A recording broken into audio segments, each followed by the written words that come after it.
And ladies and gentlemen, I'd like to introduce to you a man who was around Parliament for nearly the whole time I was there.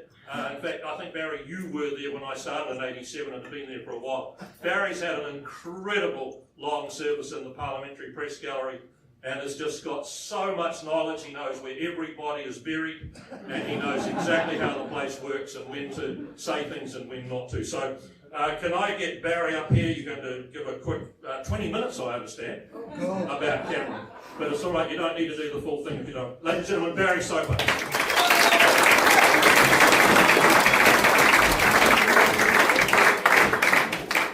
Well, this is ridiculous, really, because I was asked to interview Cam Slater. I don't think Cam's ever been interviewed in his life. And, you know, what would he say to any question that he was asked? I think it's pretty bloody obvious, actually.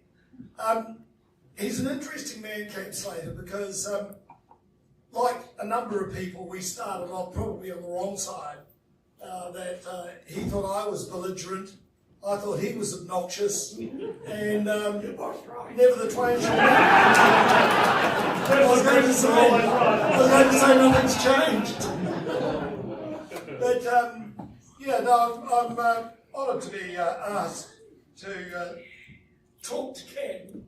I haven't talked to him for a while, actually. And, you know, what do you ask somebody like Cam Slater?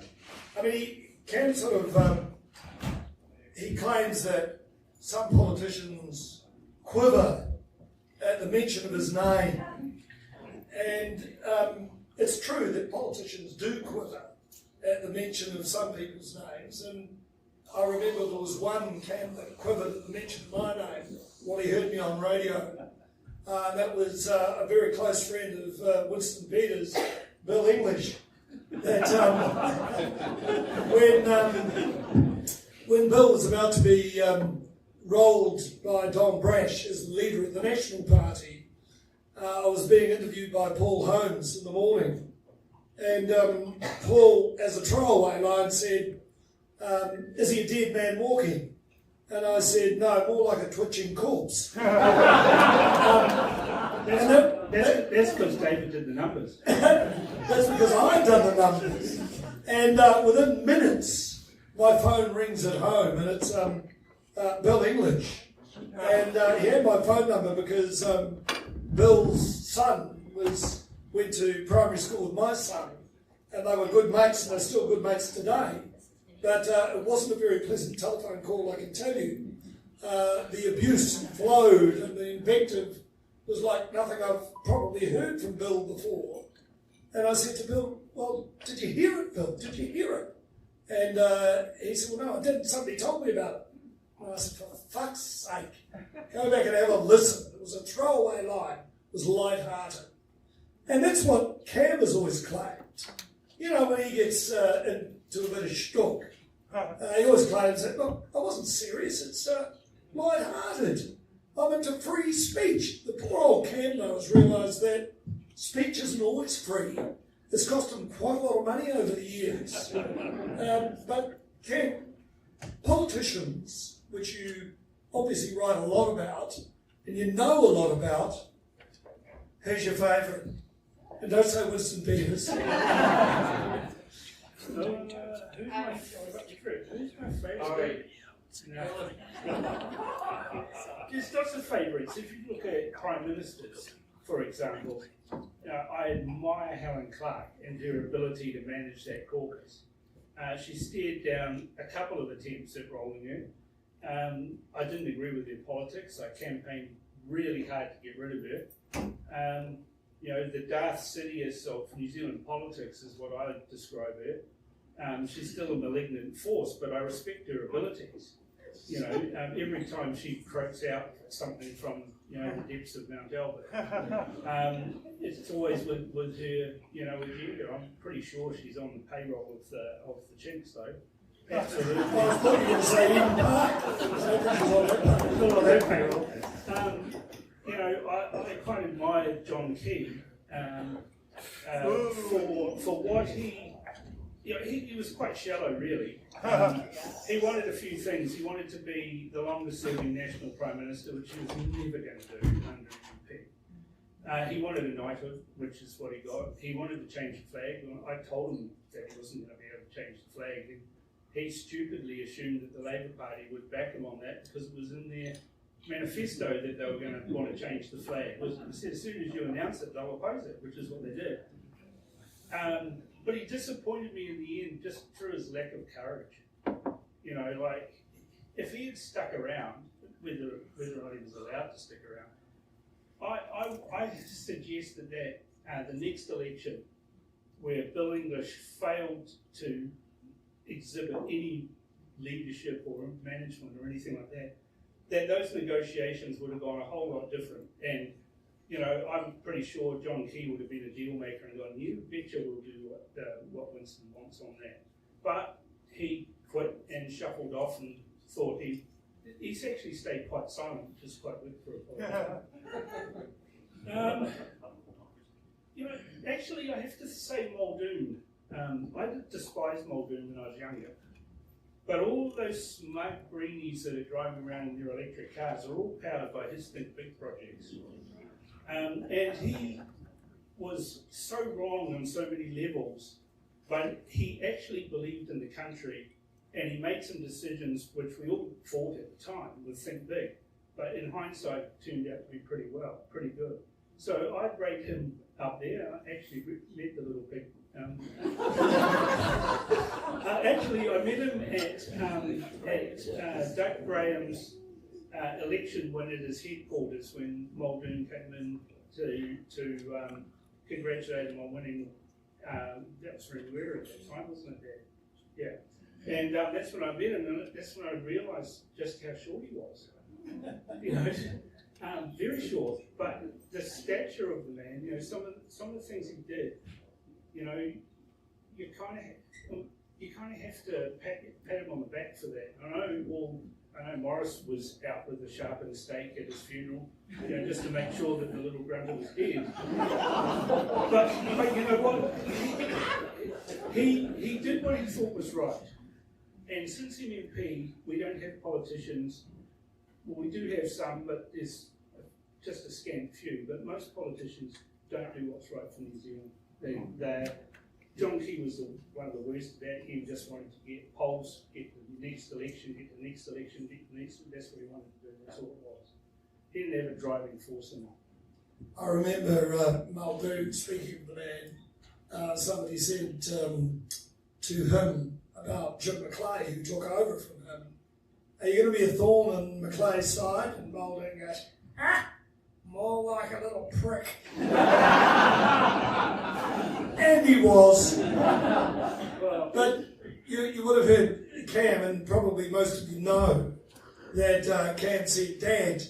And of course, Cam grew up with politics because his father, John Slater, was the president of the National Party. And I knew John before I knew Cam. And John and I used to have many dinners out and talk politics. Just what influence, I guess, did your dad have over you? I'm not saying what influence did he have on your views, because I'm sure he wouldn't admit to having much influence over that, but what influence did he have? Well, you know, I can remember as a kid when Dad was like the Auckland Divisional Chairman of the National Party, and Chinese ambassador rang him up, and you know, I picked up the phone in Whitecroft and got Dad, because there were all landlines in those days. And the Chinese ambassador had rung Dad so that he could pass a message on to the Prime Minister that you really mustn't mention Taiwan or Taipei or the Republic of China and everything. There was Dad very politely telling the Chinese ambassador that we live in a country that we have free speech, that we can say and do what we like, and we don't have the government telling us what to do very often, and then hanging up on the guy. And Dad didn't teach me politeness, but he taught me to watch and to listen and to do those things. The person who had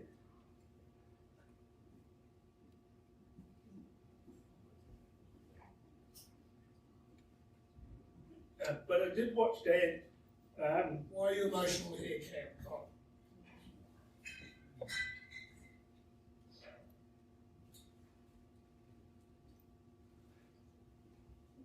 Watching Mum deal with politicians, drivers, the staff.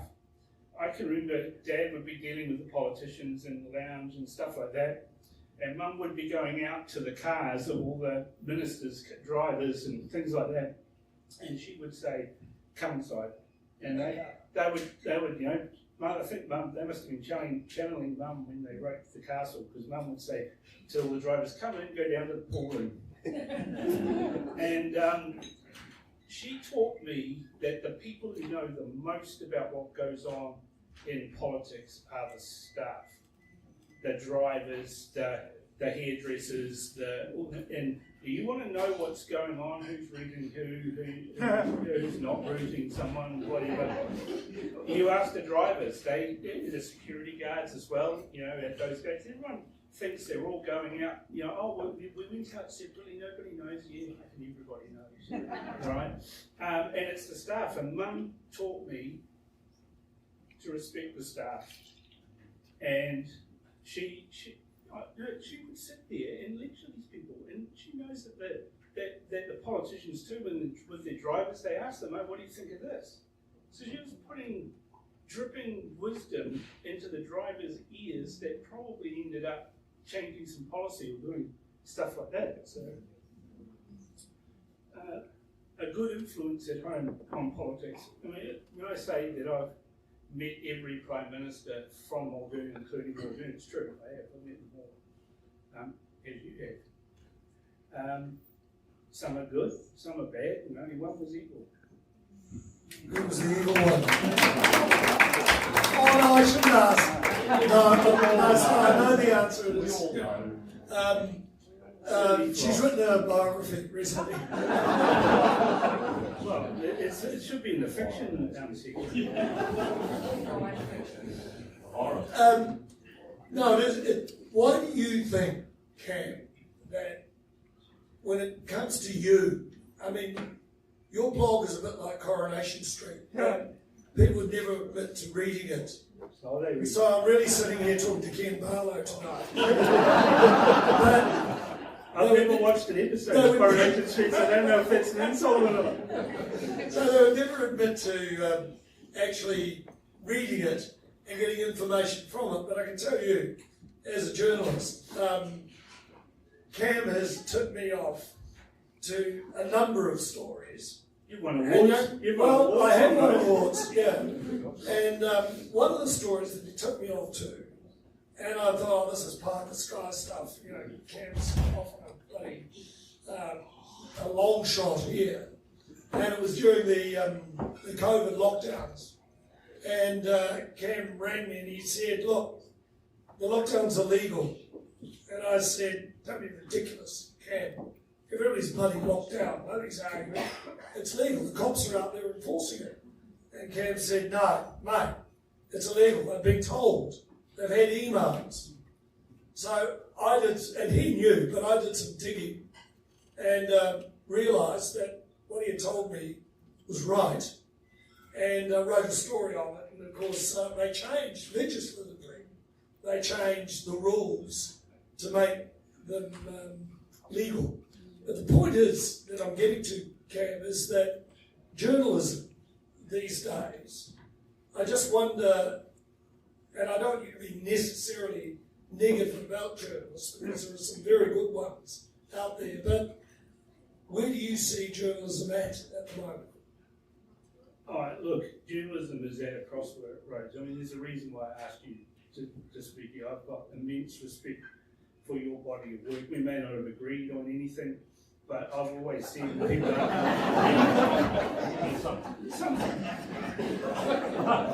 It doesn't matter. It literally doesn't, because Barry is one of the few journalists who worked in the gallery who plays with a straight bat, right? He really does. I didn't know what his politics were in life, and I literally don't care what it is. I've always known that you have played with a straight bat, and that's come from Labour people who have talked to me, national people who have talked to me, New Zealand First people who have talked to me, they always say Soper plays it straight back. And it's true, you do. There's a whole lot of journalists, particularly the younger ones today, I think that they've been let down by the belief of having a diploma in journalism or a degree in journalism makes them a journalist. It doesn't.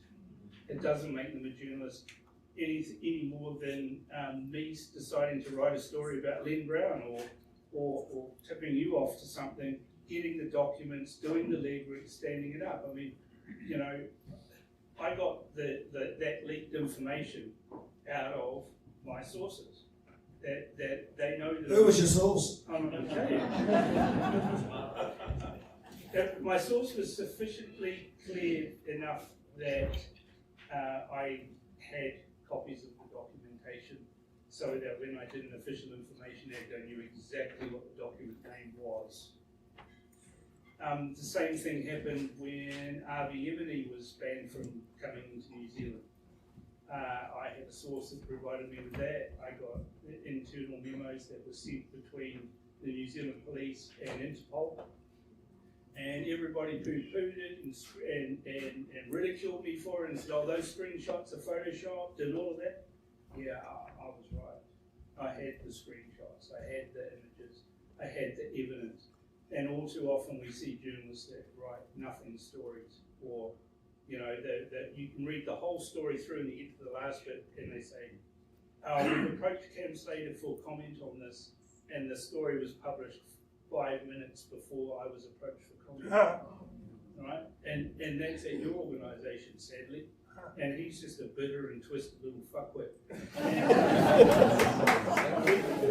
He's I wanted to really be. No one's ever going to die wondering what I think. You know, he won awards of things that I think that's what nags at him. That I know that some of his awards that he's won and the accolades that he's got of stories that I gave him the leads to. But one thing David Fisher always does, he always bites the hand that feeds him. And he will eventually run out of cat stories and Kiri and you know, he'll just shuffle off. And I'll say the same thing to David Fisher as I said to Lisa Rowan when I was standing on a balcony in Tel Aviv doing a live thing at 9 o'clock at night in Israel, which was the morning in New Zealand or something like that. And she said to me, you know, are you going to apologise to the Prime Minister? And I said, what for? So, well, you know, you've embarrassed him. I said, well, that's his problem, not mine. And she said, well, yeah, that's a bit offhand to say that. And I said, well, I've met every Prime Minister since Rob Muldoon. And one thing's for sure, when they leave being the Prime Minister, their phone literally stops ringing. No one cares who they are. Nobody wants to hear a peep out of them. And in fact, we really just that they immigrate. And I'll still be here. And I'll still be doing what I'm doing. And, you know, that was 2014. And here we are in 2025. Well, I go back further than that. I remember Muldoon saying to me once from the stage, looking down and scowling at me, accusing me of hectoring him, and said, Mr. Soper, I'll be here long after you're gone. I thought, we'll see about that, Rob. Did you stop by Kurewa Cemetery to pass on your regards? The thing is about, you know, Cam and John, of course, knew Rob Muldoon well, and indeed so did Winston. When I was a young journalist interviewing Muldoon, he used to drive me absolutely balmy. But he would always answer a question with a question. And after he got out and after he said he was going to be a little prick to Jim McLean, which he was, he used to ring me. I used to get this call at 5 in the afternoon, and never ever once called me Barry. It would always be, Mr. Soper, what are you doing? I go, Rob, I'm working. What do you do? Come up for a scotch. And he'd be out as we call it Siberia. Winston knows where the... Only one? Well, no, not one. So on the odd occasion, I'd say, okay, yeah, go up. And I learned, probably as a young journalist, more from Muldoon than I learned from any Prime Minister I sat and talked to him and he had an impeccable memory, and told me so much about politics and reading reading natures, people that are involved in politics. So, having said that, a person that's been involved in politics almost as long as I have, Winston Peters.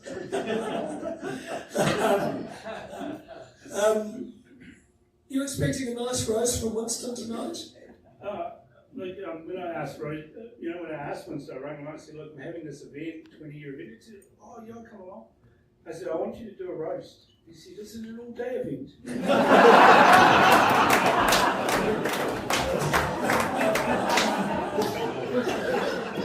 So, I expect him to be merciless. As he always is with the media. Totally. Yeah. And that's the thing, I mean, politics in some ways is theatre. And I always say that we sit on the sidelines, people like Cam and I, and I'm not on the sideline. well, no, you're not, but we're theatre critics. And I think politics is a performance. The business is a performance. And the person that scowls at the media these days more than Muldoon probably ever has is Winston Peters. And of course he gets away with it because most of the scowling that he does, the public sees as being justified. Most of the public don't like politicians very much at all. They despise the media. Like, car salesmen have got a better reputation.